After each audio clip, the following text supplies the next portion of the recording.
You know, my wife Emily, she's some of a badass. I know I mention her a lot on this channel, but let me take a minute to talk about her because in a roundabout kind of a way, she was responsible for the shape of Season 3. Well, her and a couple of other folks I'll get into in a minute. Emily is beyond smart. She holds 2 degrees, including a master's from Goddard College in Vermont, and has continued certifications towards a PhD from the European Graduate School in Saas-Fee, Switzerland.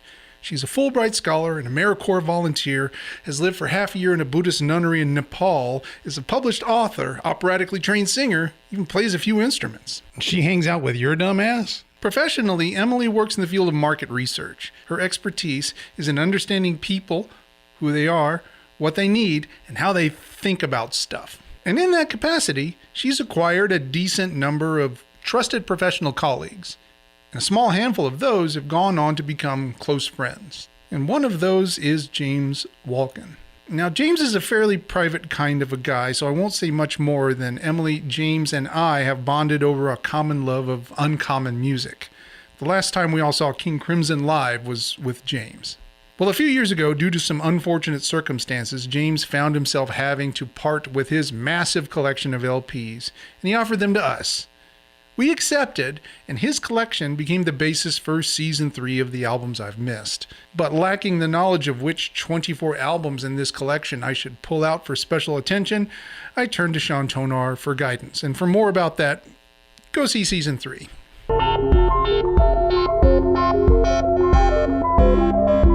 My favorite album from Season 3 has to be The Rotters Club by Hatfield in the North. But by no means is this a landslide. There were several others that I'm nearly as fond of from Season 3, like Of Q's and Cures by National Health, Moon Madness by Camel, The Six Wives of Henry VIII by Rick Wakeman,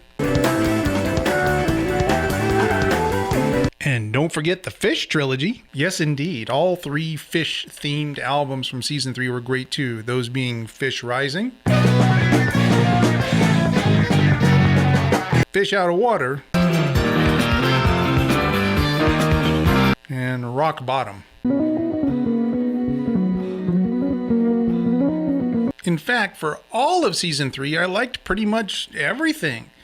Even those that I would put at the bottom of a ranked list, like Gradually Going Tornado or Journey of the Acolyte, I still feel mostly positive about. It was a good batch of music, no doubt.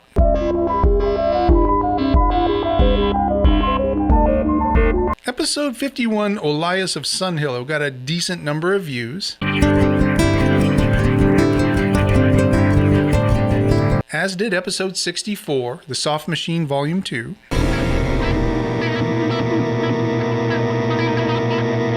But with nearly double the number of views, easily the most watched episode of Season 3 was episode 62, Exposure by Robert Fripp.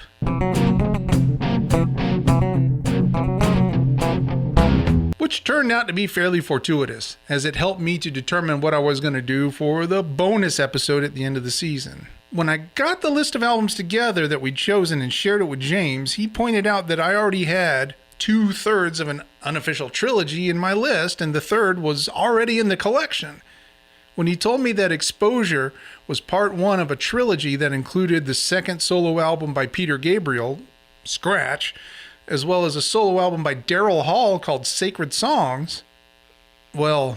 Fantastic! And furthermore, it's unbelievable! Moo.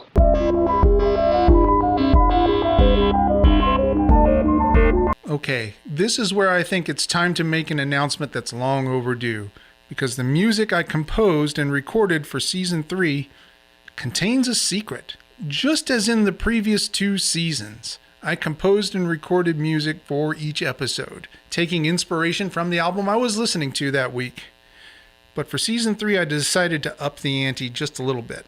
My goal was to record between 90 seconds and 2 minutes of music each episode, well within the parameters of what I was already doing.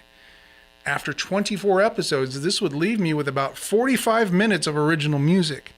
But This time I wanted to impose a couple of restrictions. First, I would make each piece an original composition and not a cover. Second, when possible, I would use the same tempo and the same key as the previous week's music so that they could be combined together into a handful of larger songs. And that's what I did. The result is that I now have a total of 7 tunes spread out across the 24 episodes, which I'm currently in the process of re-recording and will be releasing as an album called A Basic Misunderstanding About Time. More details will follow soon, including the names of the very few guest musicians, the cover art, and the release date.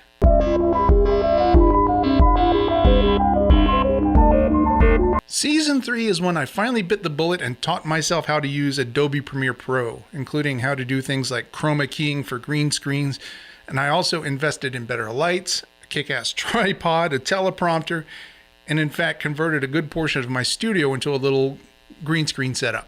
This allowed me to not only have better looking visuals, but also tighter edits and a more natural flow for my videos. Plus a handful of special effects, like the freak out section on the video for Rock Bottom. Hammy jars and mustard. I'm not sure. Baloney when it's a funk. I'm not your lord. And that funny little 8-bit JRPG section of Moon Madness.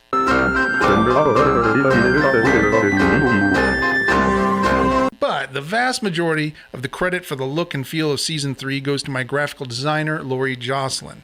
Can't thank her enough for the amazing job she did. And I think that just about does it for Season 3 wrap-up. More soon, I promise, after Thanksgiving.